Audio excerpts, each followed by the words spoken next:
Islam and psychology. I'm mindful of the time, so I'll go straight into it. The title of my lecture, my presentation is A Ghazalian Perspective on the Psychosocial Constructs of Shame and Shaming. The title is a little bit of a trick because, I mean, it's very debatable whether or not shame is a psychosocial construct. Certainly shaming, I guess, would be. And yeah, I guess one other thing I would say is apology on the slides. I had forgotten that I'm going to be, my slides are going to be on the screen, so no one's actually going to see my face and my hands. Usually I'm quite expressive and I keep my slides brief. So I had forgotten about that. Also, the topic is very, very vast. I guess my thesis went, maybe I doubled what the word limit was based on just how broad the topic is and my approach to it. So really, I'm going to be covering a lot of different things in a very brief way. But certainly, if anyone has any interest in anything that I raise, I'd be more than happy to share the paper, inshallah, if they reach out to me. It's due to be published later this year, early next year by the University of Leuven. But honestly, in the meantime, if anyone wants to read more about the details of the things that I raise here, just reach out to me and I'll send it. If you can hit the next slide, please. Thank you very much. So essentially the two questions that I wanted to answer were, does Islam promote shame and does Islam promote shaming? Again, because of the time, I won't go into why these kind of questions were two that I really wanted to answer. Certainly, I did find that there was an absence in the literature about Islam and shame and Islam and shaming. I mean, there's some literature out there. I do a literature review in the paper, but I guess there's still a lot of work that needs to be done. Certainly with what I've done here as well, the kind of themes that I raise, there's a lot of need for a clinical application, I guess, for what I've raised. I used the work of Abu Hamid al-Ghazali to answer this. I guess I did that because I'm quite interested in allowing this to be accessible for lay people. Al-Ghazali's writings were famously tiered, so a lot of his writings were purposely written in a way that they're accessible to lay people. So I felt that was quite appropriate. His standing as well within the Islamic, within Islamic spheres and outside of the Islamic tradition, he's also very respected. So I thought he would be a good scholar to go about this with. Also, he's famously interdisciplinary. So he had writings as a Sufi, he had writings as a jurist, he had writings in terms of fiqh and aqidah. So once we're going to come on to it a little bit, shame is a constellation of different concepts. I used a thematic analysis, but I mean, the concepts, or sorry, the specific terms were also driving where I was looking. So I looked at terms like khajal, haya, khizi, and ar, but it wasn't the main driver. The main driver were the themes. And in terms of Islamic psychology, so based on the paper by Kaplik and Skinner, they delineate three different Islamic psychology approaches: the comparison model, the Islamic filter approach, and the Islamic psychology approach, which is essentially going back to the root or the main sources and extracting something from them. This is very much the Islamic psychology approach. If you can go to the next slide, please. So, shame, it is many things. It's physiological. Charles Darwin famously wrote about it in his book on the emotions in man and animals. Quite interestingly, he said that shame was an emotion that was only experienced by human beings, which I guess on a moral level, that's quite relevant. Now, it's also an emotion. More specifically, it's one of the moral emotions. And more specifically than that, it's among the self-conscious moral emotions. We'll come on to them in a little bit. One of the most important things about shame, and certainly one of the differentiations that the scholars use between shame and guilt, is that the other is very important when it comes to shame. So guilt is something that a lot of scholars have conceptualized as something that comes from within. Whereas shame, it necessitates an observer, whether they're real or imagined. Now, where this is really crucial is the Islamic concept of Allah as al-Basir. So if Allah is always watching us, there's an argument to be made, and certainly I make the argument that Islamic shame is much more important than Islamic guilt. Now, if you're familiar with the work of Sherman Jackson, he brought up a concept of the Islamic secular, which is essentially the life of or the area of fiqh that isn't really relevant to things that are moral or that have been spoken about before in Islam. So maybe there's room there for Islamic guilt. But on the whole, if we talk about the Muslim as a moral being, the Muslim as a spiritual being, I think shame is much more important than guilt. And when we look at the secular scholarship on shame, shame has a bit of a bad name. But when you look at it, it's there's two separate things. One track really sees shame as toxic shame. So the likes of Andrew Morrison, the likes of Brene Brown, when they're talking about shame, they're really talking about toxic shame. One of the features of toxic shame is its maladaptivity, but also that it's rooted in childhood. Another current exists that really sees shame as a moral barometer or a moral feedback mechanism. And this is, I guess, there's a lot more to discuss with that. I guess with toxic shame, we can pretty much agree that it's something that people need to get rid of, essentially. When we look at shame as a moral barometer, then it becomes a bit more complex. If you can go to the next slide. So coming back to this idea of moral emotions, just to kind of familiarize ourselves with that, there's four main branches of moral emotions. The other condemning, for example, disgust. The other suffering, for example, compassion. The other praising, for example, gratitude. And the one that we're most concerned with today is the self-conscious emotions, which includes shame, pride, guilt, and embarrassment. And according to the work, for example, of Jonathan Haidt, he conceptualizes these self-conscious emotions as a way for individuals to interact successfully as social beings.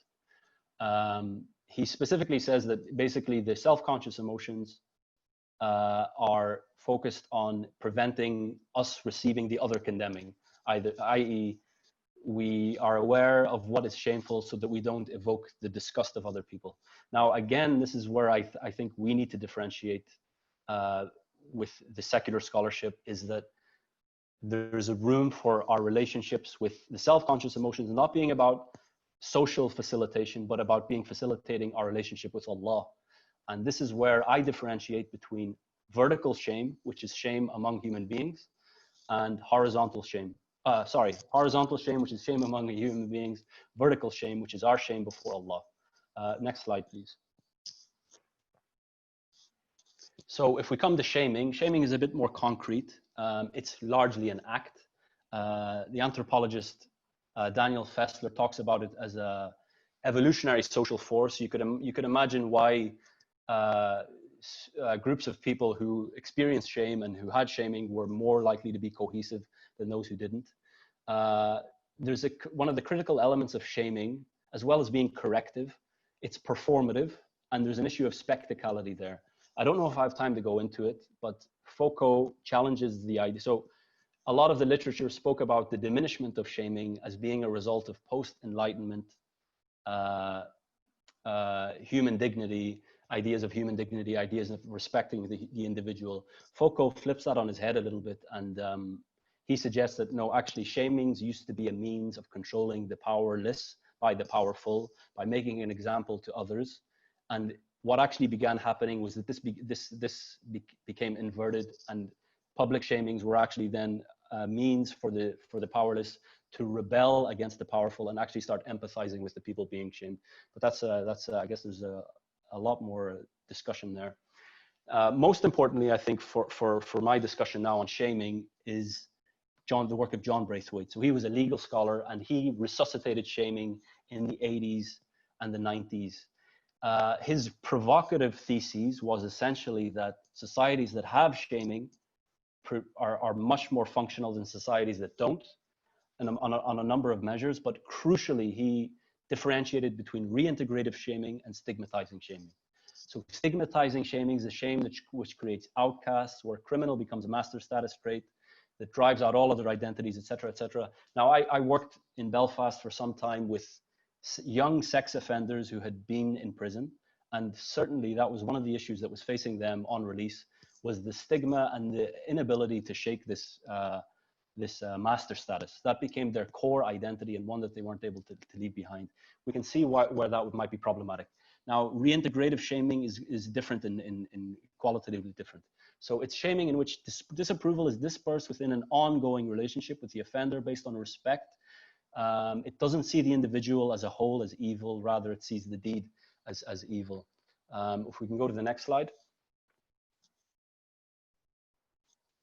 So Muslim societies today, I guess there's a big need for more empirical research into this area. Now, one of the things that I guess maybe stuck in my head was a few years ago, the BBC ran a series of specials on shamings in mainly North Africa, but also the rest of the Middle East. And like a lot of shaming, yeah, I guess, sorry, I missed the point at the very beginning.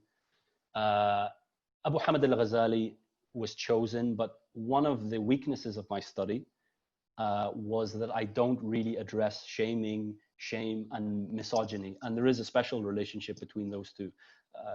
I guess there's a lot of shame and shaming that is tied to misogyny, but I don't approach that in my study. And I guess based on the work of the likes of Ayyubi, maybe Al-Ghazali and most other classical scholars wouldn't be the best conduits for doing that because of some of the problematic views on gender there. Anyway, back to Muslim majority societies. So there are ethnographic and anthropological studies that show that shame is quite prevalent. Concepts such as malu and purda in Southeast Asia and South Asia have been looked at. There's a degree as well, it's difficult not to feel there's some kind of Orientalist projections or Orientalist misapplications when they're looking at Muslim societies. But then you have the work of Christian Lang in 2007 on tashhir, a form of legalistic shaming, parading, and he reported that really it was there from the second Khalif of Sunni Muslims through to I guess the 19th century. Critically though, he doesn't source shaming as a legalistic tool to the Prophet ﷺ. It was around in Medina through the Jews of Medina, they used to use it, but it wasn't taken on board by the Muslims until Umar radiallahu anhu.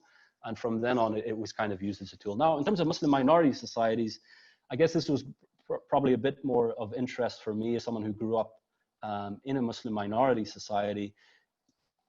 There is, I guess, one issue with tension. So I'm just mindful of my time, so I don't want to go too much into all the different aspects there. Certainly, even when Muslims migrate to non-Muslim societies, especially when they migrate to individualistic societies, they're bringing with them a lot of the time, there's a transporting of the social values, and you have a lot of Muslims then who are growing up within something of a collectivist bubble within a wider society that's individualistic. And I think that creates a real tension. And moving away from individualism versus collectivism, I think Islamic versus non-Islamic, the tension for that has never been greater. So I think shame and shaming is arising in Muslim communities that way. Next slide, please. So the work of Al-Ghazali himself, right? In terms of shame, my conclusion really is that Al-Ghazali's work, my reading of it. Okay, sorry, I've just seen my time. I have more time than I thought. Wow, I've been really flying through things. I apologize Okay, because the second one was the second. Yeah, I registered that, but then I didn't really process it. Okay, so I'll slow down a little bit. But anyway, we've just got the Al-Ghazali's work. So largely, I mean, in a nutshell, I argue that Al-Ghazali does promote shame, but we need to understand what that Ghazalian shame is. So first of all, why do I make the argument that he does? So in his writings, I guess I have a bit more time now to go into things. So I largely took the Ghazalian approach from Ihya Ulumuddin, but I used a number of other texts as well, including Mizan al-A'mal, the 99 Beautiful Names of Allah, which is a beautiful, beautiful book. He has a very interesting concept in that about emulating the ethics of God, which is quite, I found it to be something beautiful. It's not something that I was aware of.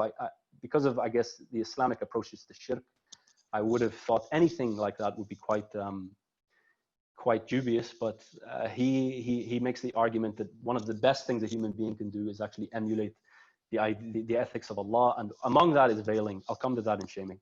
I looked at also Dear Beloved Son, Niche for Lights, Moderation in Belief, and some of his other texts and papers written about him as well. So why I make the argument that Al-Ghazali does advocate for shame. First of all, his work on self-vigilance and self-reproach. He calls for meticulous even, we might say, obsessive approach to examining what we're doing, why we're doing it. And this really fits in with the idea of a moral barometer or a moral feedback or a moral analysis and feedback mechanism. He lists quite a few examples in Ihya Ulumuddin of really quite extreme acts that people go to in terms of holding themselves to account. But this isn't something, I guess, that he's doing just out of a circulative or toxic exercise in self-castigation.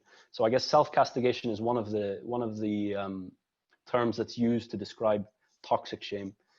It's not really, I would argue it's not self-castigation, because we have to again accept Al-Ghazali's worldview about the dunya and the akhirah, and which of them takes priority over which, and which is more real and which is really diminished in significance. So the idea of really examining the self is one of the ways in which Al-Ghazali's framework creates a lot of space for self-shame. His approach as well to negative affect. He sees a lot of value in negative affect, in painful emotions, in feeling pain. He quotes a beautiful, I'm not sure if it's a hadith Qudsi, but it's claiming to be the words of Allah, where Allah is saying, I am with those whose hearts are broken for my sake. Now, this might seem like an Instagram-friendly quote about romance or something like that, but he's talking about Al-Ghazali's interpretation of this. He's talking about those whose hearts are broken due to the pain of having committed wrong. Al-Ghazali talks more about regret than shame. I go into that, I guess, in this study about why that might be and some of the implications of that. But with regret and with painful emotions in general, he sees it as a way of the individual realizing what they've done. And he quotes even Sayyiditna Aisha, who talks about anxiety as being sometimes a cleansing of sin. He talks about that himself. So there's a role for negative affect, both in terms of helping the individual identify what they've done wrong, but also in of itself, that negative feeling is a cleansing for people. His approach as well to pride and humility is quite significant. So if anyone has read Al-Ghazali's works, they'll recognize this duality. He likes to present a lot of concepts and their opposite. So he presents pride and humility as being opposites, and really he makes a strong case for the value of humility. Now, interestingly, Daniel Fessler, can we go back, sorry? So Daniel Fessler, just back 2 slides, please. Daniel Fessler, an evolutionary anthropologist, he talked about pride and shame as being behaviorally the opposite. So just back one more, sorry. It's my bad, the slides look very, very similar. This is the one, yeah.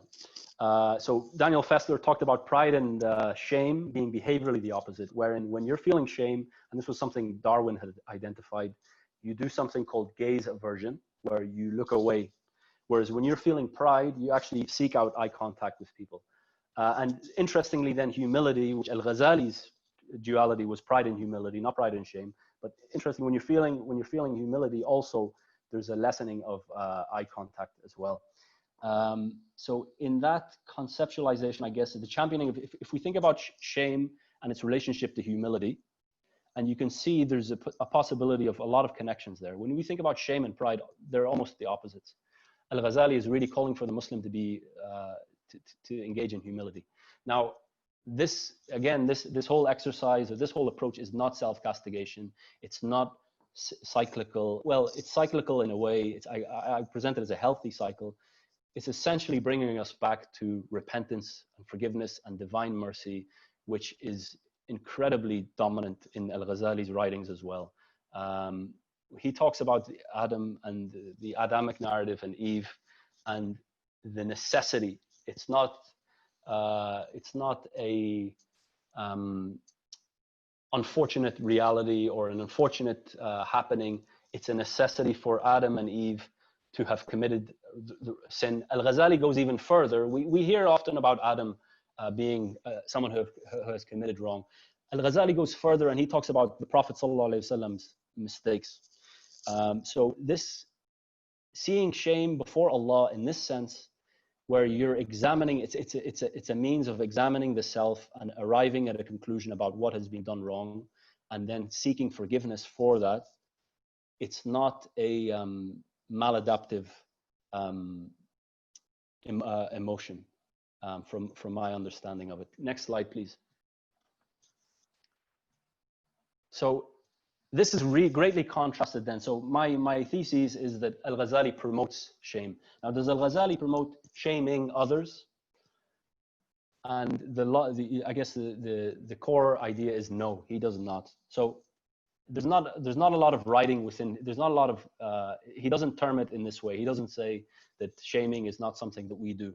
But when you look at the way he, some of the key themes that I'm just about to go over now, they leave very little room for shaming others. There's 3 exceptions that he mentions that I'll mention once we get there. But one of the key ideas of Al-Ghazali's work is focusing on the self.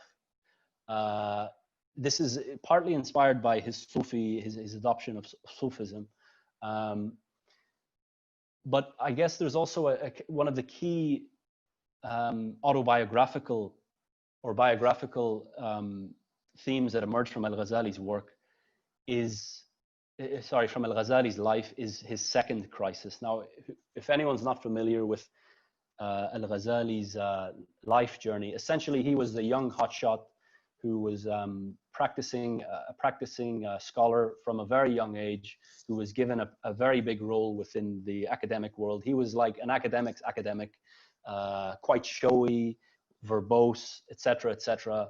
And approaching, I guess, the 32nd year of his life, maybe the 31st, he experienced 6 months of doubt where he was considering stopping his teaching. He was having doubts about why he was doing everything.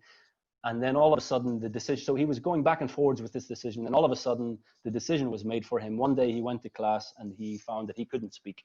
Now, as Muslims, we're going to take him on his word largely, and we're going to see a lot of beauty in this. Some of the Orientalists have looked at this and said, okay, this is actually maybe a sign of some kind of breakdown. Eric Ormsby highlights the fact that Al-Ghazali's writings before that time were so prolific that he must have been working an incredible amount of time.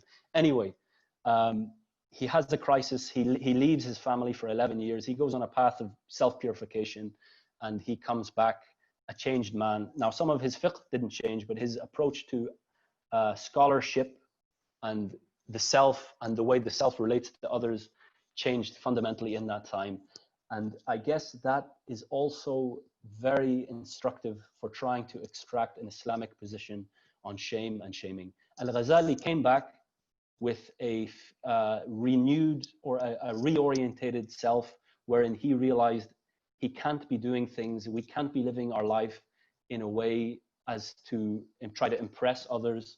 And I extend that then in saying that Al-Ghazali's writings and his life diminish how much we should be wary about being shamed by others as well. But that then it intensifies how much we should be feeling potential shame in the eyes of Allah. So that's a little bit of Al-Ghazali's biography and why he's so keen to focus on the self, because ultimately it's the self and Allah that matters, not the self and the people who are around that matter. When it comes to dealing with the other, the next slide is going to show that, but I don't want to go there just yet. He sets out a hierarchy of ways that in which we should interact with others that again leaves very little room for a shaming culture to ensue. We're going to see that in a little bit. Now, for anyone who's going to accuse me of projecting liberal sensibilities onto Al-Ghazali, I hope the next point dispels that. So he has a very real aspect of commanding right and forbidding wrong. This is a famous term within Islam that a lot of scholars have written about. And it's essentially going out into the community. It's saying that every Muslim, some dispute who exactly has the right to do this, but it's giving a responsibility for every Muslim to ensure that what's going on around them in their community is good and halal, and anything that's haram is not happening. Now, we might think that, okay, shaming certainly has a role here, but my reading of Al-Ghazali's approach to commanding right and forbidding wrong doesn't yield shaming. So there's a hierarchy there that he prescribes that starts with informing. and then it goes up to polite counseling, then it goes up to harsh language, then it goes up to physical action against objects. So that's physically taking an action against something. And then the final one is threat or use of violence against the person. So obviously that's going to be unpalatable to modern sensibilities, but there isn't much room there actually for shaming. So when he talks about harsh language, that's directly from one person to another. When we remember that shaming involves publicizing, it involves a spectacle. Crucially as well, his commanding right and forbidding wrong doesn't allow for anything that's retrospective or prospective. So I can't go out into the market and say, so-and-so is doing this or so-and-so is doing that. Even when I'm going out to command right and forbidding wrong, I don't go out and make it public. I go to that person and try to stop the act.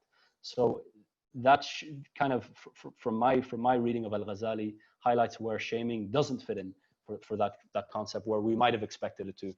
Another interesting theme within Al-Ghazali's writing is comparing the self with the other and how we do that. So I found it to be quite beautiful. I mean, I would like to hear other opinions. He doesn't say that an individual should think low of themselves. He doesn't say that you have to think low of yourself. You can think highly of yourself, but you have to think others are better than you. And he also says then, you don't have to think that others are really great. You don't have to think, oh, everyone around me is very great.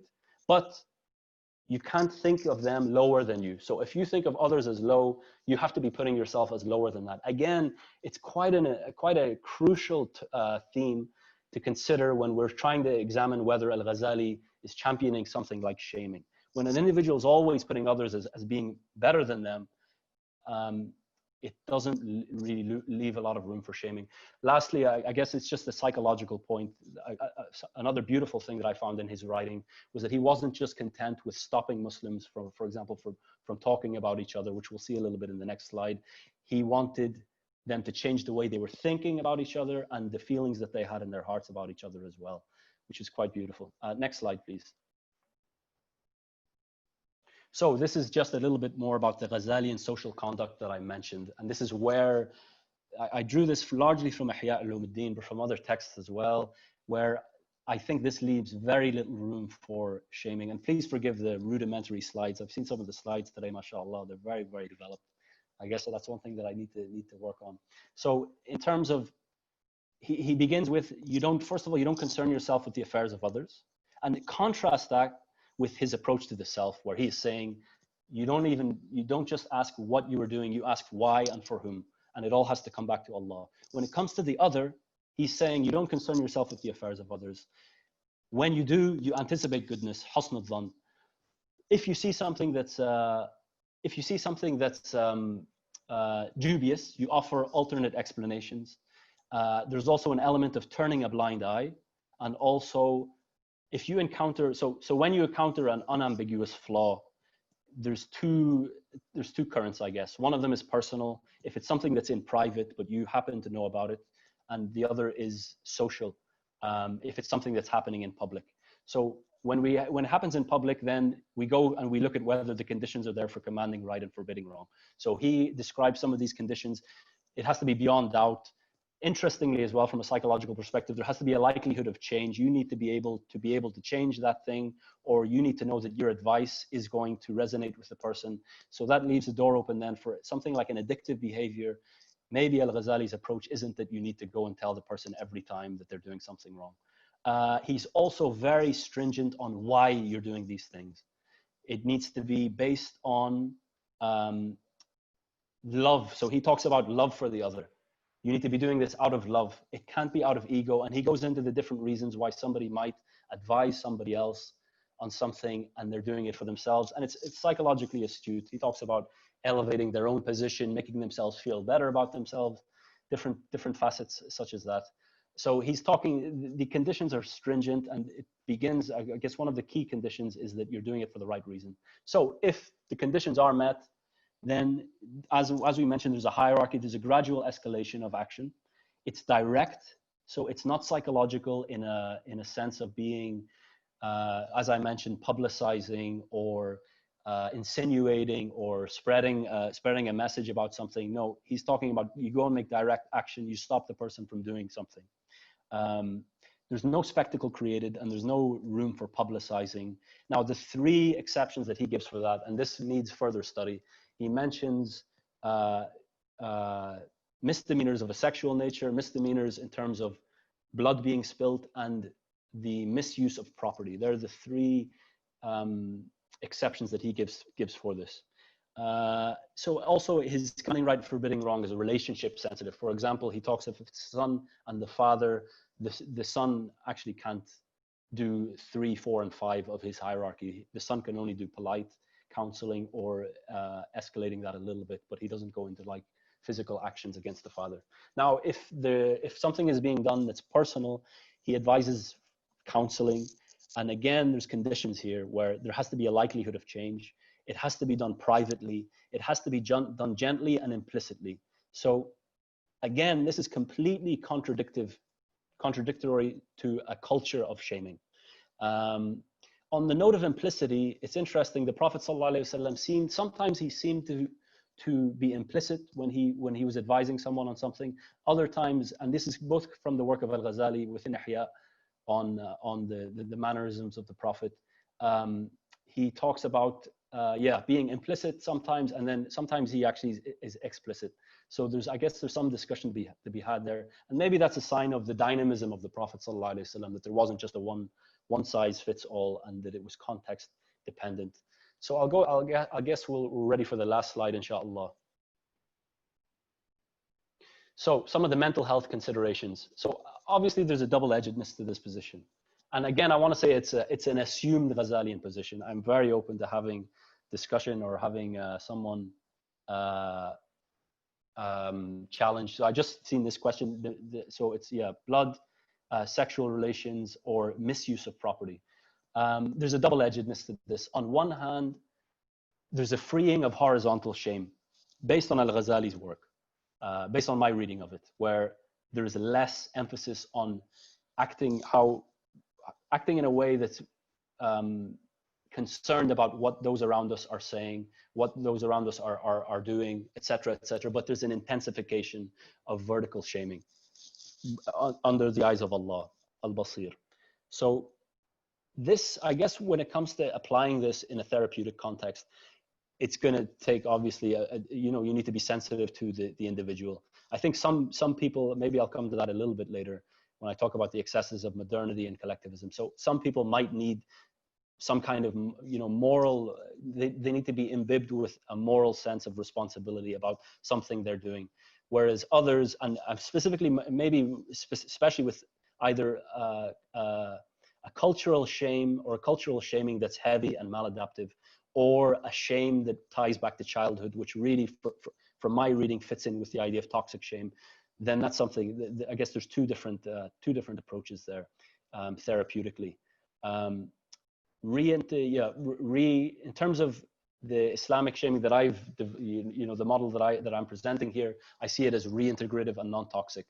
The path for redemption is always there within Islam. There's a lot of writings from within Al-Ghazali's work and in our broader tradition about how merciful Allah is and how the path for redemption is always open. And even a lot of Sufi writings then, including Al-Ghazali's, that talk about the beauty of this process of the individual who fails and falls, but then finds forgiveness from Allah. There's a shift of significance then that occurs, I guess, through this reading of Al-Ghazali's Shame and Shaming, where we're refocusing on Allah. A lot of our societies, I guess, are even the collectivist, non-collectivist, etc., etc. A lot of our actions, a lot of our cognitive weight is coming from our societies. Really, if you read Al-Ghazali's work, it's about really trying to strengthen our relationship with Allah and our consideration for Allah. One thing that I see, I guess, and I'm hoping to hear more about in the next 2 days is systematic or scientific applications to Islamic themes within therapy. And even, I guess this is belying my behavioral science background, is randomized control trials. I would love to see then someone integrating, whether it's this Ghazalian thought or broader Islamic ideas that are coming up here, is applying them, I guess, in an RCT way to really figure out how effective they are. In terms of CBT, I mean, I think something like this can be useful for psychoeducation. I know my own experiences with psychology, when I understood why I'm feeling anxious or why I might be feeling down, and what are some of the models that explain why this is, and why it might be in some ways useful and in other ways it becomes toxic. Explaining shame and explaining shaming and seeing it through the Ghazalian prism as well, I think can be useful. I think ultimately as well, this position is useful as a tempering for modernity and its successes, which on one hand, in some frames, basically says that the Islamic approach to morality is not useful. It's self-castigating, etc., etc. And then on the other hand, a lot of us, I guess, experience collectivist societies where shaming was readily dispensed for things that were that were related to religion and not related to religion, and they were they were stemming from a range of different actions, and it was very, very heavy on us. So I guess this approach, I hope, is a useful remedy for both those extremes. And I think I'll leave it there. Jazakumullah khair. Thank you very much for your attention. Inshallah. Barakallah feek. That was very immersive, that I lost track of time at some point. But I really look forward to discussions and Q&A towards the end. Mashallah, like it sounds like, and hopefully we'll get to discuss this a little bit more towards the end around just the transformative nature of shame and how to live a more balanced life between like shame and seeking forgiveness. So inshallah, I know we're at the end of time, and I know we're going to need to transition to our next session. And Sister Akila, I know you're going to, so I'll introduce the speakers, but you're going to show a video. And inshallah, I just want to remind everybody for any questions. I know we already have some questions. I know it's hard in the moment. Sometimes we just want to ask them or follow up on with Tamim about his presentation. So inshallah, if you can write them down, note them so we can have the questions towards the end. So our next presentation is going to be a video presentation for our presenters. There's going to be two presenters, Imam Earl El-Amin and Dr. Hamid Amin. So Imam Earl El-Amin, he is the resident Imam at the Muslim Community Cultural Center of Baltimore. He also serves as the Vice President of Program Development at the National Center on Institutions and Alternatives, which is a human service organization which is comprised of over 600 employees. His objectives for the Muslim community in Baltimore includes establishing model neighborhoods, improving the overall image of Islam, interfaith initiatives, and the development of Muslim businesses, education, politics, and culture. MashaAllah. So our co-speaker as well is Dr. Hamid Amin. He recently retired as a college teacher. He served several roles, including community college psychology instructor, an assistant professor of psychology and counseling, upward bound and career guidance counselor, a parent outreach coordinator, psychological consultant for Head Start, diversity training consultant, drug and alcohol abuse counselor, racism training consultant. He has clinical and counseling and teaching experience with a diverse population starting from the ages of preschool all the way to adults. Dr. El-Amin currently works with Clara Muhammad School. So Akila, you can start the video when you're ready.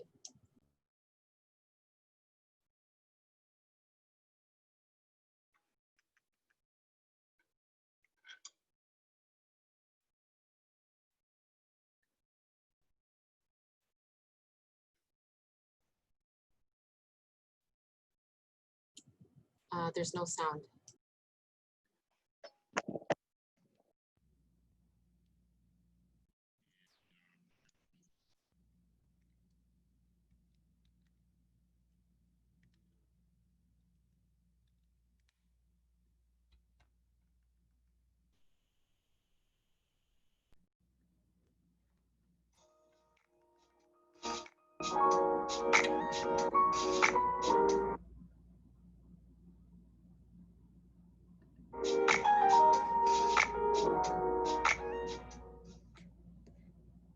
Assalamu alaikum wa rahmatullahi wa barakatuh. This is Kareem Ali with the Muslim Life Planning Institute. And I'm happy to have two very special friends, scholars, intellectuals with us today to record us a segment for the conference, the Muslim Mental Health Conference entitled The Intersection of Spirituality and Mental Health Practice. And this is a conference that is co-hosted by the Khalil Center, the Institute for Muslim Mental Health, the American Islamic College, the International Association of Islamic Psychology, and Ammara. And the focus of today's conversation will be the submitted abstract entitled Toward the Development of Effective Therapeutic Modalities, rooted in a quantum understanding of the Nafs, Ammara, Lawama, and Mutnainah. Again, I'd like to thank the Muslim Mental Health Conference and specifically Dr. Farhar Abbasi,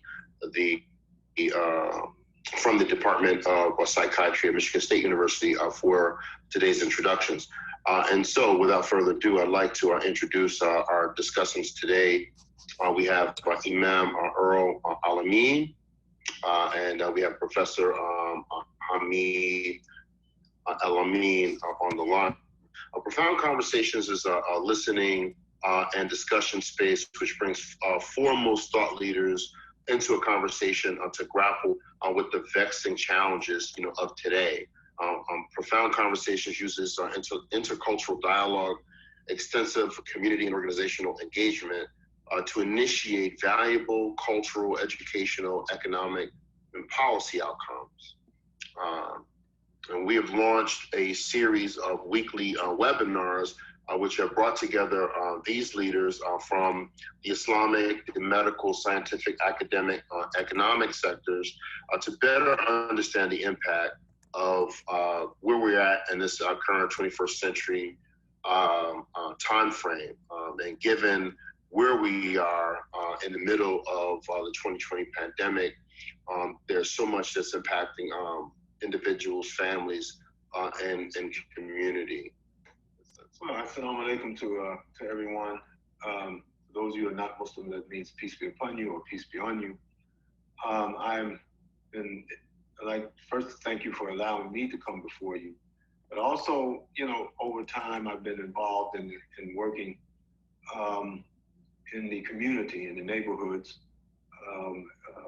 community, doing rites of passage with African-American males back in the 80s, doing a lot of family life at the Baltimore Urban League, running a youth services program for 8 years, and then working in the juvenile justice system and the criminal justice system, along with serving as the resident imam at the Muslim Community Culture Center of Baltimore. So I've been as an adjunct professor at the Sojourner Douglas College, teaching family counseling techniques as well as social work with juvenile delinquents. And I think, but I'm more so, I'm prouder than, I think the gist of my work is rooted in what I think is rooted in what a sustainable society is, and that is me being a husband and a father. And I think that is of paramount importance in the establishment of a sustainable, balanced, productive society. And I'll close with that. Yes, I'm a psychologist by training.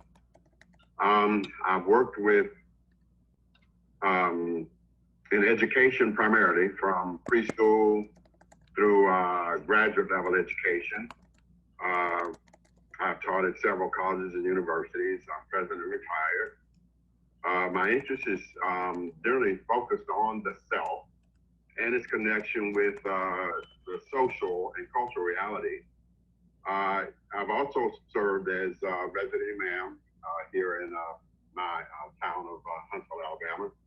And I've worked with the Sister Claire Muhammad School Consortium for about 15 years, and the Claire Muhammad Schools Foundation for about 15 years on education. And I currently serve as the facilitator for education in the community of the Imam and Muhammad. So I've worked closely with the Muslim community, the African American Muslim community, for many, many years now.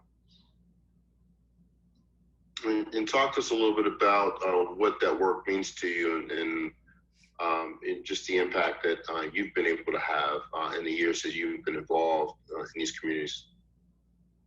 Wow, that's the gist, that's the sum and the detail of everything that I think we are trying to do in conjunction with Muslim Life Training Institute. And our brother Samuel Sharif can tell you that story better than I can. This education work is a primary focus because of the mandate that was given to us by Imam Muhammad, our leader and teacher, that to the point that education is the first priority in our development of community life. And we can understand that in the context of this very conversation, because we're talking about the self, or the Nafs, as it's called, in the development of the self. And then it has many connections. So it's vital. I said to one of our imams a few weeks ago that put it this way, the fly in the ointment in the creation is the question of what human nature is and how we should regard it in all of our levels of concern, whether it's understanding, as in this case, that it's academic or in terms of just everyday life. So this is vitally important. This work that you all are doing in this context. Thank you. Thank you for that. And so we're here now. This conference itself was actually originally scheduled to occur, I believe, earlier in the year, sometime in the spring, right before summer, and it had to be rescheduled because of the 2020 pandemic, the coronavirus, COVID-19 pandemic. And it was really interesting to me to think in terms of how so much has shifted. There's virtually nothing that I can think of today that has not been impacted by this global pandemic. So it's really shifted much in terms of how we've had to look at ourselves, look at our families, our communities, the world in general. So in terms of where we are today in terms of this pandemic, I'd like both of you just to comment on the importance, of actually working to infuse a deeper spiritual understanding, inside of the work of mental health. That's a discussion in and of itself. I just recently did an article for publication that addresses some of this. First of all, this COVID-19 as a pandemic has caused us to have the task of retreating into our personal environments, being essentially isolated from others. We've called it social distancing, but someone suggested that it should more so be physical distancing. And I think that is a distinct difference. And that has mental health implications. We're drawing into ourselves, especially those of us who are older, having to even detach ourselves from our families, some of us, my grandchildren in particular, and my children, to just remain safe and remain isolated. The second thing that's happening in our cultural environment that's changing everything absolutely is what I refer to as the imminent demise of race as an issue. And that has come about because of the event of the murder of George Floyd. So that's the second. And then for us as Muslims, I think the third thing, I have called it a pandemic of sorts. It depends on the circumstances that we talk about it, but it's certainly an issue, and that is the place of Islam in the world and its impact and its influence on us as another kind of what we've called before macroaggression. That is, we're talking about the cultural influences that act to create trauma within communities. And Islamophobia is an aspect of that too. So I refer to that as really three pandemics if we look at it from our perspective as a community of Muslims. Three pandemics, and could you yes, and could you describe those three pandemics once again? What are three? The physical health and death that's coming from COVID-19, the social and cultural trauma that's coming from the issue of racism with the death of George Floyd, and it's a long history, it's repeated history, which is a whole topic itself in terms of why that is, in terms of why those issues have repeated themselves in culture from Emmett Till to the present day, at least. And the third, the fact that we in the world as Muslims are contending with trauma that comes from our faith being under scrutiny and under question, and the psychological and social and cultural results of that, what we call Islamophobia. So those three. But Imam, would you as well just talk to us about where you are in just in terms of the 2020 pandemic, and are you the same person that you were, say, pre-COVID-19, and how has this pandemic impacted your work? Well, first of all, I think, as it says in the Quran, it says, it says, surely you shall travel from stage to stage. And that infers within yourself or within the society. This word tabakan and tabak. But, and I'm not going to do a lot of this Arabic, but one of the things that it has, I think, has impacted me, one, in the context of leadership, and as physical distancing. And I like that. I like what Dr. Hameed has said about physical distancing, because the spirit can always maintain itself, even though you're physically distant. But the spirit, can maintain itself through interaction. And we have been very fortunate to have in this highly technological society the ability, like as we're doing right now, to be able to see one another, to be able to speak to one another. And so that has a profound impact on our spirit. For me, also, the positive side of this is that because of the physical aspect and life and death in this pandemic, it has forced most people to go within, not just physically to go within in the confines of the home, but to physically to go within the self. As Dr. Hameed had alluded to, the primary for the growth for the human being is the mastery of the self.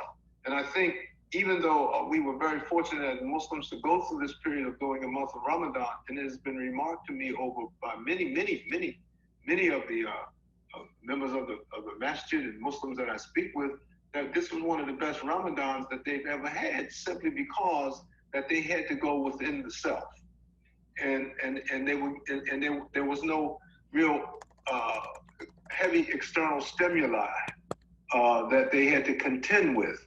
And so with them going within themselves, it was a much more tranquil and a much more peaceful for them, the ability for them to go into the text of the Quran and to be able to really diligently study the Quran and find themselves in the Quran. So I think for me, those three tracks, those three whammies, as Dr. Hameed has talked about, has spoken about, are very, very similar to me. My mother is 96 years of age and very, very, very, very, very, very vibrant person, still drives. And so it has impacted her because she is a community-based driven person and always involved, still drives, still lives by herself. And so it has impacted her. And so for me to provide her with the necessary spiritual support, the spiritual support for her to understand and to be able to deal with the inability for her to travel like she was.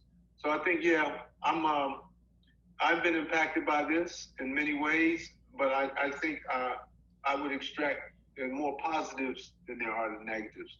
As far as Islamically, I would like to take another approach as a Muslim with the incident with in the death of in the murder of George Floyd. Everyone has jumped on the race bandwagon. And which is that conversation needs to happen. But I think that the Muslim community, the overall Muslim community, needs to have an intra-faith conversation. And it has not yet happened. I've been dealing with CARE and some other Muslim institutions to talk about, especially here in America, and if we study our Islamic history, how the people of color have been negated out of certain things. And so that conversation needs to happen, especially with our brothers and sisters that have come here to as the most honorable Elijah Muhammad said, who have come here to the wilderness of North America.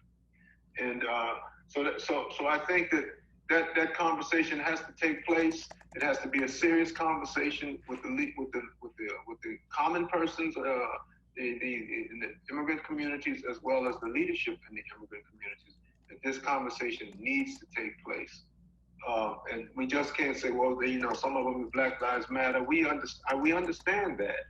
But we also understand that you need to have a profound understanding of the Muslims who established Islam here in America, that leadership, have a respect for it. Because as I always tell my immigrant friends, the first step that you took in your life wasn't the best step that you took in your life. And the first word that you spoke in your life is not the best word that you spoke in your life. So we need to, because sometimes we get caught in that first is best thing. I'm an Arab, I got the Arab language. That doesn't mean anything to me. So that's basically for me. That's it. And so looking at the conference, the conveners' goal with this particular conference, it seemed that they want to be able to answer the question of what's at the intersection, right, of spirituality and mental health practice. I think in order to set the table, I think that question needs to be answered what you just said. And sure. From an Islamic perspective, I think one of the main weaknesses in contemporary psychology has been its disregard for the most important part of the human being, and that is the soul, all right? If we study the origin of the word psychology, it refers to the study of the soul or the psyche. So before the separation of science and religion, and this is important, before the separation of science and religion, the topic of the soul, held a very, very prominent place in these discussions as it related to psychology.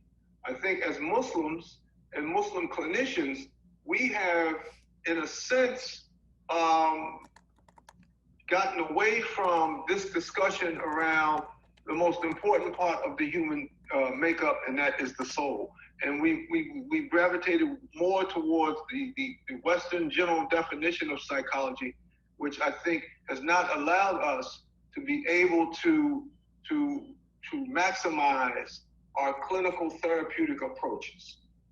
as I said, as I talked about earlier, I said, this is not general. We talk about, okay, we're talking about dealing with people in, you know, behavior. How do we attain a healthy mental state, which will ultimately lead us, the human beings designed to lead us to peace. So with that being said, we've got to spend more time looking at the soul, the composition of the soul, and how the soul is used to bring the person back or to allow the person to obtain or master the self. One of the great 21st century intellectuals gave me a great explanation of the soul. He says that the soul is the first establishment in the human being that is influential to have many interests, appetites, objectives, aims, and hopes to advance and direct itself.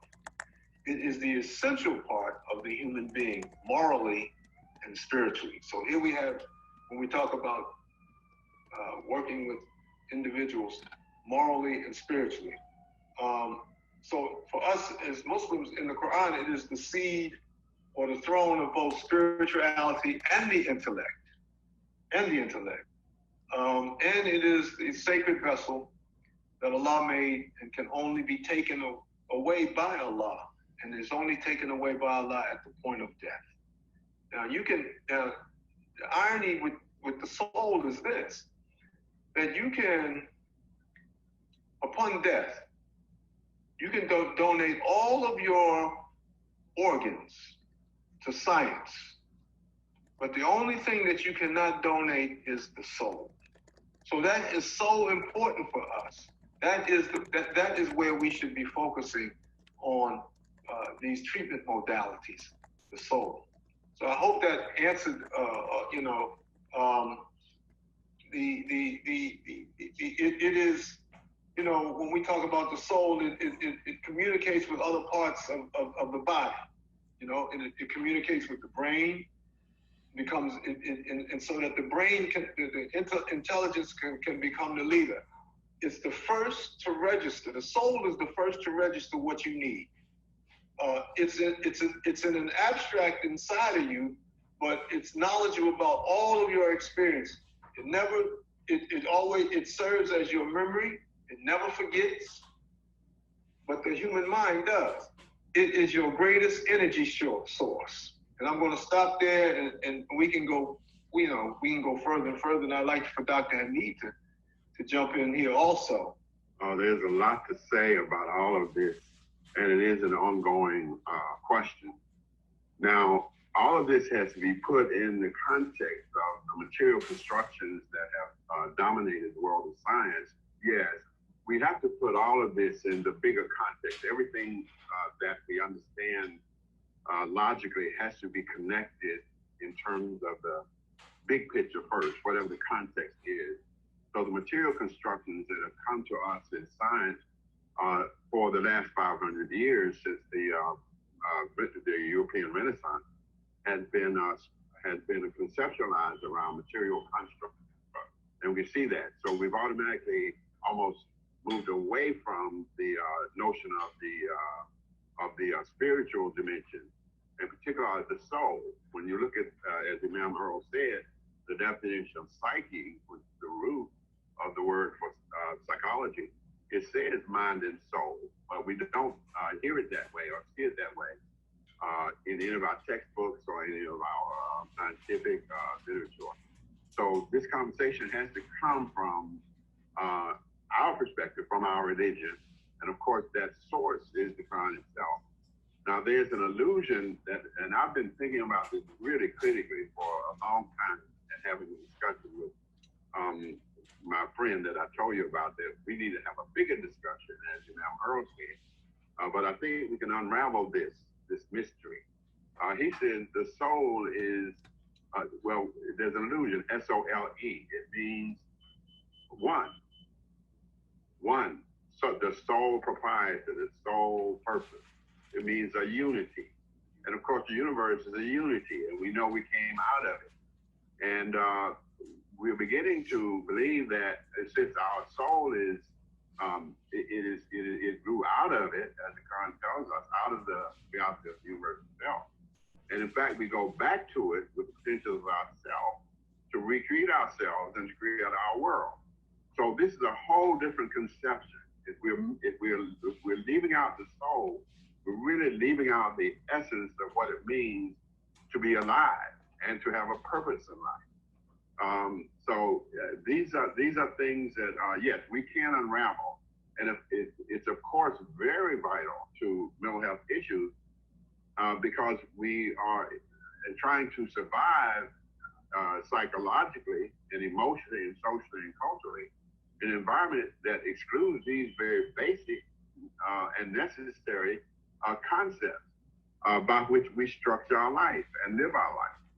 Well, if I may, you know, the text, the Quran, regardless of what you know, Allah says in the Quran, and وَنَفْسٍ مَا وَسَوَّهَا فَأَلْهَمَهَا فُجُورَهَا وَتَقْوَهَا قَدْ أَفْلَحَ مَنْ زَكَّاهَا وَقَدْ خَابَ مَنْ دَسَّاهَا. It says by the soul.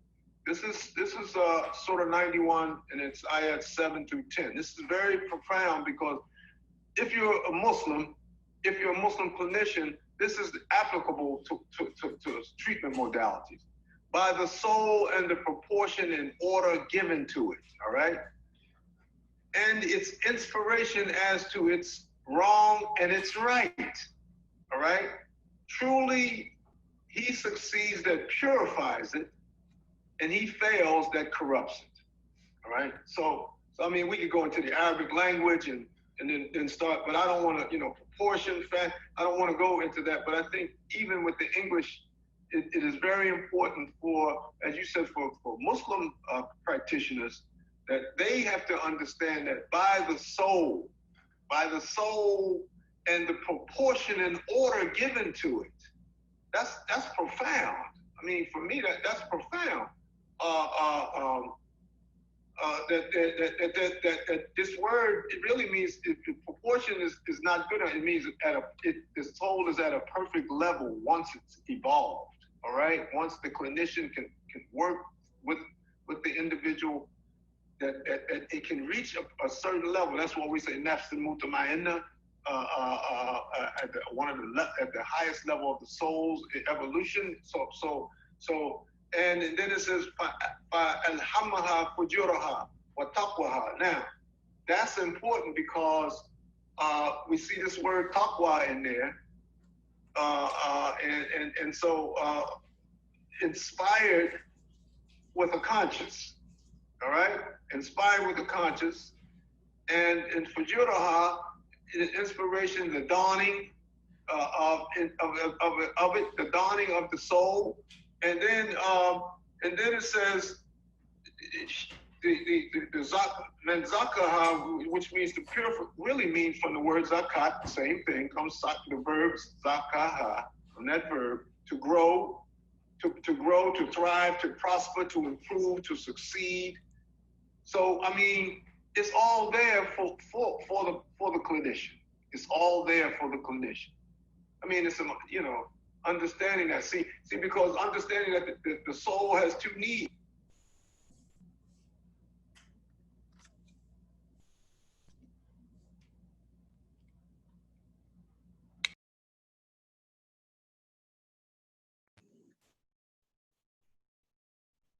Okay, thank you, everybody. That is all the time we have for that presentation specifically. Samar, I think you're going to take it away with Q&A. Absolutely. Yeah, thank you very much for that video presentation, mashallah, on the topic of the latter topic about toward the development of effective therapeutic modalities rooted in quantum understanding of nafs. And I know as we're talking in this session about internal factors of holistic health, the nafs and the soul is a very central part of the work to address and focus on. So we're going to start the Q&A session. I noted some of the questions that were mentioned in the chat. If you have any questions, feel free to send them and we will try to incorporate them. Sorry, could I interrupt you for a second? Yes, yes. I'm sorry. For the presenters who I just played their video, do you mind just popping on? People just want to see if you're here If you could just turn your video on, maybe for 1 second, just say salam. They want to reach out to you individually. There we go. Assalamu alaikum. Walaikum assalam.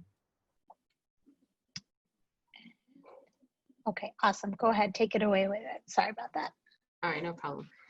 All right, bismillah. So I'll ask there's some questions that were specific for each session. And then if there aren't any questions, I have some questions I will pose as well. So we have a question for Brother Tamim. Let me just open the question. All right. So we had a question actually before even the session started. Somebody, Farheen Moeen, was asking, she said, very interesting topic. Can you please comment on the place of self-compassion and compassion for others with regards to shame?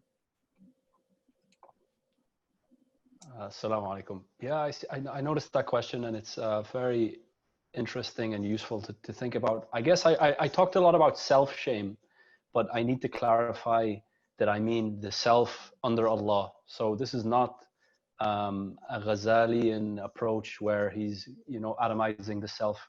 It's more about refocusing the self towards Allah rather than towards those around us or towards just the individual on their own. So when we think about compassion, I guess self-compassion now is it's been in fashion for some time, but from my reading of Al-Ghazali's work, actually it's trying to attain Allah's compassion that's more important. Now, obviously there's maybe going to be nuances where an individual is really destroying themselves and they need to learn how to let up and to be more compassionate to themselves for sure. But I think when we're thinking on a moral level, compassion really is a moral emotion. It was one of the ones that we touched on a little bit. I think it's really about trying to get Allah's compassion.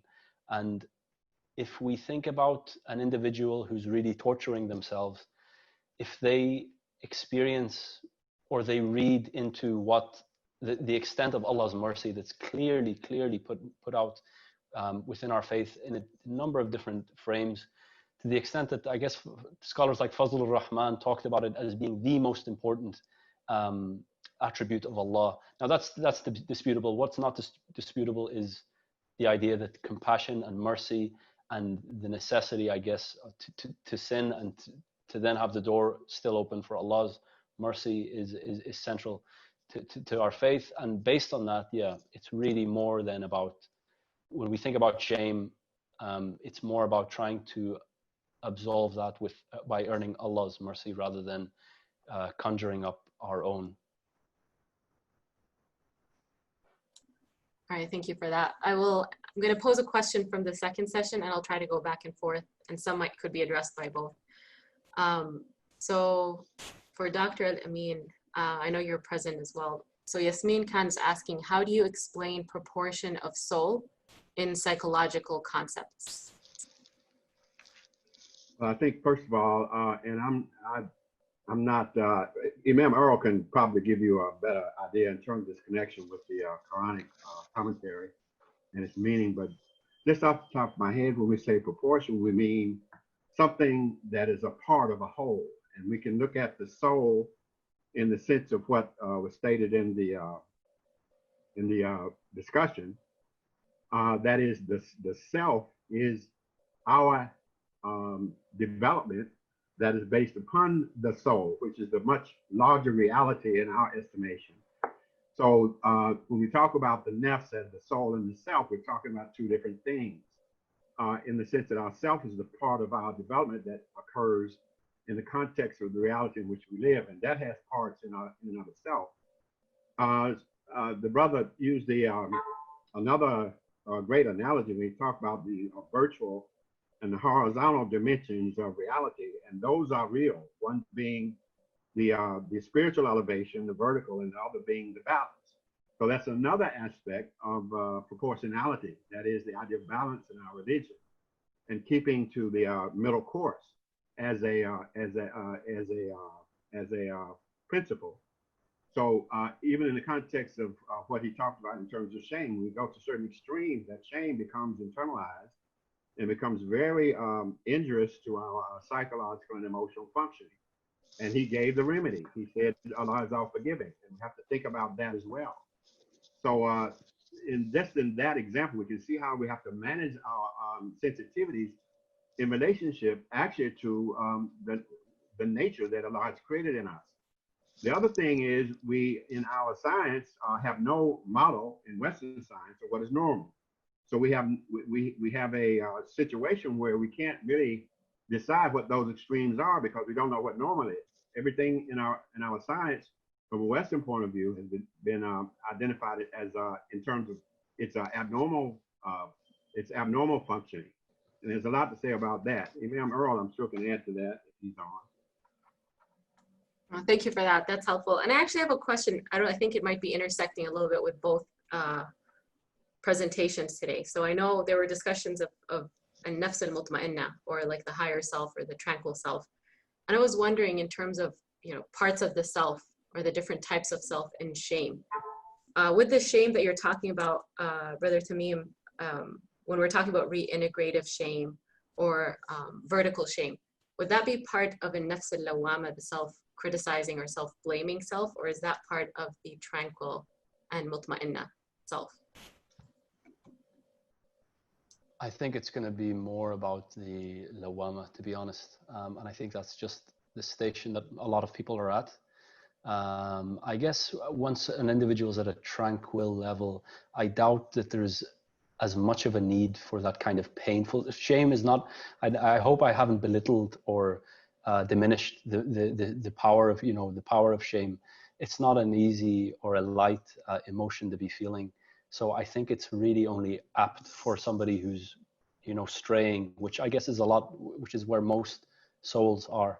I would imagine then once an individual has risen above that, then shame and regret and all the other kind of heavy emotions then will be less salient. But I guess all souls kind of, it's not a static thing, and we're all kind of drifting from this place to that place. So it's something, I guess, that comes and goes, but I wouldn't associate it, I guess, with the tranquil self. Yeah. Dr. Amin, I don't know if you wanted to comment or. I agree entirely, and that second self we view as the struggle that is that of everyday life, and it requires all the resources, including that of our intellect. I think a lot of what we talked about is related to what we know in the potentials of the soul as the fujuraha or taqwaha, which Imam Earl mentioned, and the idea that we first manage our the taqwa is something that we believe has to be developed. Although our soul has a nature that the soul itself is pure, it is perfect in the sense of how Allah created it. But then when we come into this reality, we come into the influences of culture and social life, which has influences upon ourself in particular. So that's the struggle that we have with that second self, the Lawama. So it's a natural thing. Shame is a natural sensitivity because we're acting to things that go against our nature, and our soul knows that. So I agree 100% with what our brother said. And I love his discussion. It really is very informative in terms of especially how our emotional sensitivities function and dysfunction. Absolutely. Thank you for that, Dr. Amin. So there's another question. There's a few questions also related to shame and nafs. So one of them is directed to you, Brother Tamim. If you can please clarify Imam Ghazali's position on comparing the self to others and how this relates to experiencing or processing self-shame. This is by Ammara. Sure. I think you touched about it. Thank you very much. Clarify. No worries. Dr. El-Amin, thank you very much as well for that. I really, really appreciate the warm words. In terms of, so comparing the self with the other, I really, it was a position within Al-Ghazali's work that I was quite moved by, is this idea that you can think of yourself in high terms. You can think, okay, I'm doing well, you know, I'm a good soul, but you then must think of others as being higher than you. And you can also you can be quite negative. I guess some people are by nature optimistic, some are pessimistic. I guess the context also plays a role there. So people can be quite pessimistic about others, but so long as you are also thinking about yourself as being lower than them. So I thought that was an interesting position and maybe somewhat of an antidote to the kind of narcissism that we might know of. But where that relates, I guess, to then shaming is where I think it doesn't allow for a culture or shaming others as being like a personality trait or something that someone readily gets into. Because I think when you're shaming someone else, you're really coming at it from being, it doesn't have to be this way, but typically there's an element of, I know more than you, or I'm better than you. And according to Al-Ghazali, that really can't be, that can't exist. But one of the interesting things that I realize when I look at my own reading of Al-Ghazali and looking at his work in general, it works well in a community where everyone is applying it. I guess it might be problematic where there's only a few Ghazalians among a society, the rest aren't really paying attention to this. But I guess it's debatable whether or not Al-Ghazali really, his goal was trying to create a utopian society here. I think more than a social, his writings are very, I mean, there's a lot there on social relationships and social realities, but I think as a standard Sufi position would be, it's more about saving the individual, and anything else is secondary. That's kind of what I see as the relationship between them.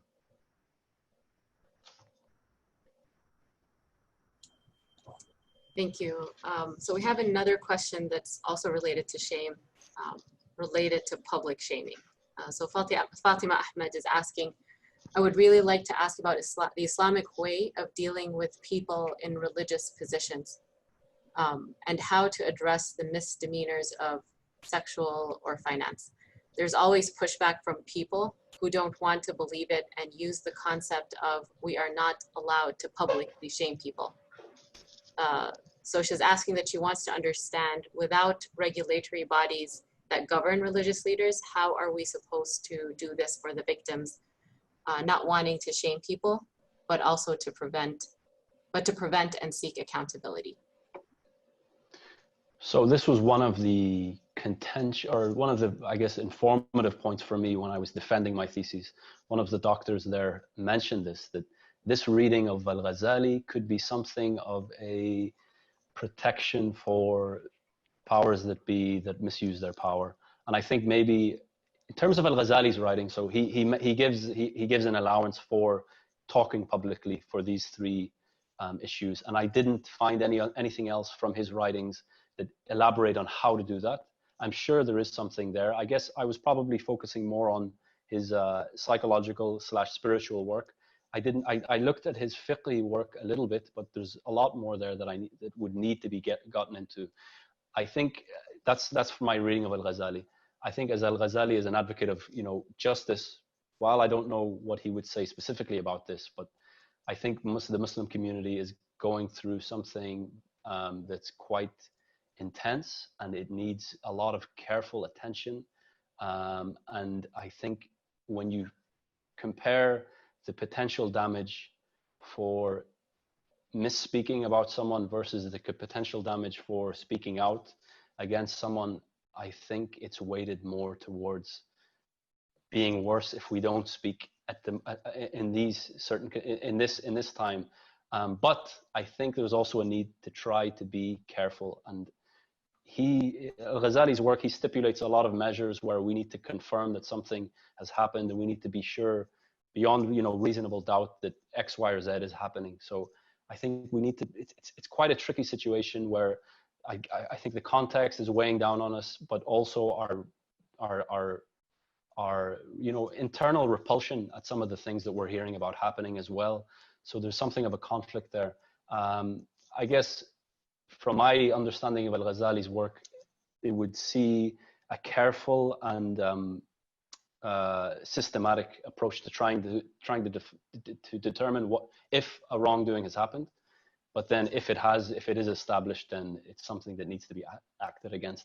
And he does give an allowance for publicizing that, and I think there's a hikmah behind that he affords to these three. Why did he choose these three? In the text that I read, he doesn't explain why these three, but he states these three are the exceptions to this rule of keeping things quiet.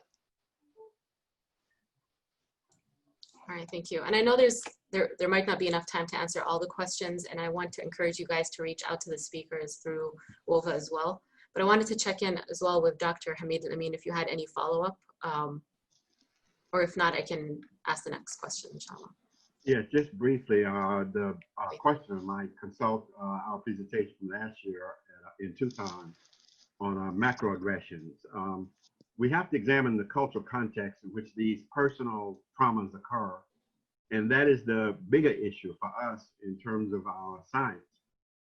We speak in terms of culture, in terms of conflict, but we don't speak of it in terms of what culture should be, what it should respect, the nature of the human being, and the universals that describe that nature. So when we see these traumas, they are very often a consequence of what we've called macroaggressions, that is the influence of society that come from the social and cultural constructs. In this case, the way we view masculinity and femininity and the drives that underlie those two distinct experiences and how society views them. So certainly that is related to the trauma that I think the person is getting at who asked the question. So it has to be addressed in the culture, and it has to be addressed as an issue, well, in the culture, not just as a personal experience. So thank you. So it sounds like not just addressing the individual, but also looking at the cultural context and addressing it within the culture that the occurrence happened in. Exactly. Thanks. So I do have, let me just check. Go to the next question that we have, and there's a couple left. So by Abdulaziz Sayyid, so he's asking, are we saying that Imam Ghazali always encourages more focus on the self? How does that parallel with the perception that we're self-centered now? Does that come through from a self-deprivation of the good stuff? Sure. There's a very interesting paper on this, on the self in general, by a psychologist called Roy Baumeister. It's called How the Self Became a Problem. And it's basically describing how in the West, the self really grew in prominence over the last, he looks, maybe over 800 years or so, but it is very Western centric. But when I read that paper while I was doing this thesis, and it kind of made me think a little bit about that. Al-Ghazali's work, so one of the things that Roy Baumeister says is that within Christianity, there was no idea of individual salvation until maybe 600 years ago, 700 years ago. Before that, it was very much thought of as a collective thing. And I compared that with Al-Ghazali's work, where he's really talking about the self when 1,000 years ago. So in that way, if we were thinking about the self as being a modern thing, certainly it seems to be in the Western context, then Al-Ghazali is kind of modern in that sense. But we have to remember again that it's not the self as the Western secular approach to the self is, where the self, is the be all and end all. When we think of self-compassion, it's about forgiving the self. When we talk about the self, it's rooted very much in our relationship with Allah. So I think that's always a given in Al-Ghazali's writings, and it's not even something that you need to assume. He states that repetitively about the relationship, the individual with Allah. And you'll even see then, if we move away from his writings, his spiritual writings, even in his philosophy, he looked at, Allah as the only mover. So there's no other movers, and Allah is the only one with intention, and everything else is secondary. Even when we look at Al-Ghazali's writings on tafsir, when he's explaining the verse of light, Allahu nuru samawati wal ard, he talks about Allah being the only light, and everything else is just an imitation or a subsidized form of light. So when we think about that, when we look at Al-Ghazali's writing, so yeah, he mentions that you have a responsibility in yourself and you need to police yourself, etc., but it's very much rooted in taqwa.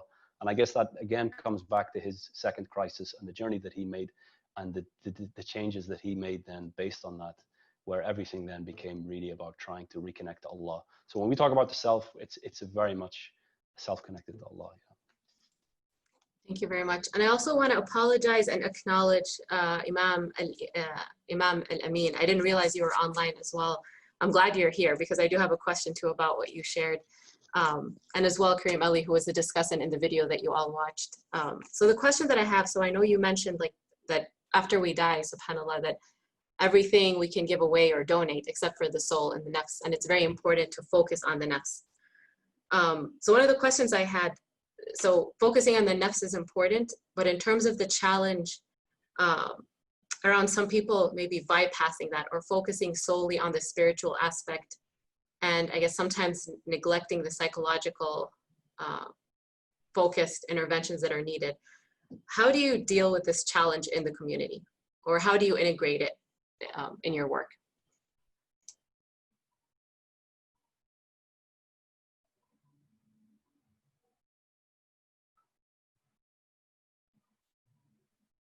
Assalamu alaikum. That's for Imam Earl, correct? Maybe he has to unmute himself, Imam Earl. Yeah, I'm requesting that he unmutes himself, but I'm not sure if he's, Imam, it's on the bottom left-hand corner. You'll see a little mic that says mute. Go ahead and click that and it'll unmute you. I think he's actually on the phone, so is there a way to do it for him? Oh. He's calling in. Let's see. Assalamu alaikum. Hello, this is Humana calling for. Okay, well, we can move on to the next one. Oh, there we go. He got it. Assalamu alaikum. Alhamdulillah. Alaikum assalam wa rahmatullah. Good to see you, Imam.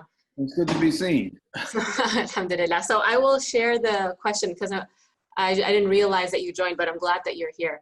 But I really enjoyed what you shared, especially about, you know, just how like we can donate all our parts except for our soul. And in light of that, the importance of really focusing on the soul, because, you know, it can take care of itself, but it's also very important to take care of. So I guess my question was, how do you balance, especially as a Muslim community, culturally and religiously, people might bypass psychological services sometimes and focus on the nafs or the spiritual interventions. How do you balance that with the community, being an imam and developing a community there, mashallah? One of the things I think is very important for our community to understand is that as Muslims, we see everything as a whole. We don't compartmentalize our spirituality and our material. All of that is one. So using that, we always call people, this is the Muslim community is the Ummatun Wasat. And that means the balanced community. So we're always striving to implore the congregation to always see themselves, what seek the hereafter, but don't neglect your share of the material life. So there's a balance there, and we always have to bring attention to the balance. In many instances, we see spirituality as just something as spirit, but it is spirituality really that's the Western thought. But in the Islamic thought, Islamic thought brings us to spirituality is the physical, the mental, and the spiritual. So there's this balance there. It's not just in Western, the Western thought is always compartmentalizing everything, whereas in Islam we see everything as a whole. Because we believe in Tawheed. Tawheed brings us to that concept that everything is a whole and everything has a balance. Barakallah feek. Yeah, and I know you mentioned like soul even in the video, that the soul that is not just the ruh or the nafs or the soul, but it's soul like the unity, the oneness as well, like the only. The soul is the oneness, and the only time that the soul departs from the human being is at the point of death. And at the point of death, and Allah tells us that in the Quran on numerous occasions, that he dispatches the angel to take the soul, not the heart, not the brain, but he dispatches the angel to take the soul, that's which he breathed into the human being. Alhamdulillah, barakallah feek. I also wanted to follow up and just hear, because I know when you mentioned that the first step isn't the best, or the first word isn't the first, and it's very hopeful, but it also reminded me of that humbling and somewhat engaging with that level of shame, you know, especially people who had the first step or the first word or were first in Islam, or, you know, Yeah. Sometimes having that humbling position. You know, I had an experience many years ago where an individual told me, well, you know, Islam came to me first. And I said, well, you know, the first step that you take in your life isn't that the best, and the first word that you spoke in your life isn't the best. And I use that to say to him that life is a continuum, and Islam is a continuum, and that Allah shows us in the continuum, and we see it just in the spread of Islam. Islam spread. It started in Arabia, but it's all throughout the world. And if you made the Hajj is symbolic of you understanding that Islam is universal. So the continuum for people, the natural evolution is progression all the time. The natural progress for everyone. And even when we talked about the Nafs Ammara, the Nafs Lawama, and the Nafs Mutnainah, they are natural progressions. Allah even tells us in the Quran, He says, "You shall surely travel from stage to stage." So he's alluding to us to that the evolution of the human being will travel in their life from Nafs Ammara to Nafs Lawama to Nafs Mutnainah. So that's you know, so I always say, and I also use it as you go from self travels on 3 stages also. The self travels one, we travel self intention, and then self discovery, and then self mastery. It's the same thing as Nafs Ammara and Lawama and Mutnainah. So there's always a natural progression. There's always a natural progression. Because the soul has 2 needs. It has the need to grow in knowledge. The soul has the need to grow in knowledge. So the soul is always pushing. It's always pushing. It's always pushing. It's always pushing you to another height, We see that even in the Mi'raj, in the ascension. We see that in the ascension. We go from Adam to the Prophet sallallahu alaihi wasallam leading in the salat. But really, the ascension really is the evolution of the human being. Each one of the Rasuls represents something for the human being. Adam represents the original nature. Isa and Yahya represent spirit, the spirit to embrace, and the spirit and the spirit to eschew. And then you have the first psychoanalyst is Yusuf, the interpreter of dreams, the individual who was able to tell you what you were saying. And then on the 4th level, you have Idris from the word darasa. And so now we see this it's not, so from what he was the first what? He was the first formally educated prophet. And then there's Harun. Harun is what? Harun represents what? Harun represents the ability to communicate in the culture. And then on the 6th level is Musa alayhi salam. He represents what? He represents law, that the law that governs the human being. And then and I'm just doing this very, very quickly. So, and then on the 7th level is Ibrahim alayhi salam, who represents the best in the individual and in the methodology that he used to come to the understanding of Tawheed, comparative analysis, and deductive reasoning. And we use that in our lives and everything that we do. We compare, we analyze, and we deduce. MashaAllah, tabarakallah. And whoever is given wisdom is given a great deal of good. Alhamdulillah. Thanks for sharing that. Unfortunately, we are at the end of our time. And I want to encourage everybody, inshallah, to reach out to the speakers offline on WOVA as well. But I just wanted to sum up, just, mashallah, like I feel like this information is really challenging for us to grow. And even Islamically, ihdina as-sirat al-mustaqim, guide us on the straight path. So it's a path, and it's not just a destination. So very hopeful words, very reflective. And ultimately, there's this balance between, finding a balance between shame and forgiveness in our growth towards Allah, and finding that sense of i'tidal, but also focusing on that as part of having a whole, like being balanced as a whole, and to foster wellness individually, but also a lot of these concepts that you guys are talking about, it's not just individual, but it's also aimed to develop a certain community that's in balance as well. But mashallah, I feel very honored to be part of this discussion in this panel. And I know there's some questions I wasn't able to share, forgive me for that, but again, please feel free to reach out to the speakers. And in terms of the article that was requested, it will be posted through WOVA possibly tomorrow or after, inshallah. Jazakumullah khair. Thank you for all the speakers and the attendees and for the moderators as well. Wa alaikum salam wa rahmatullah. Thank you so much, everyone.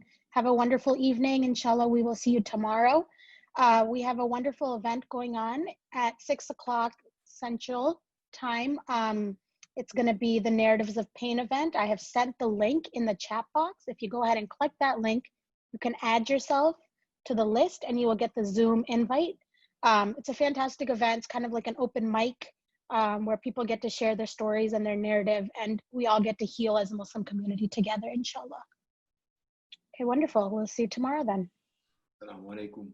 Alaikum salam. Assalamu alaikum, everyone.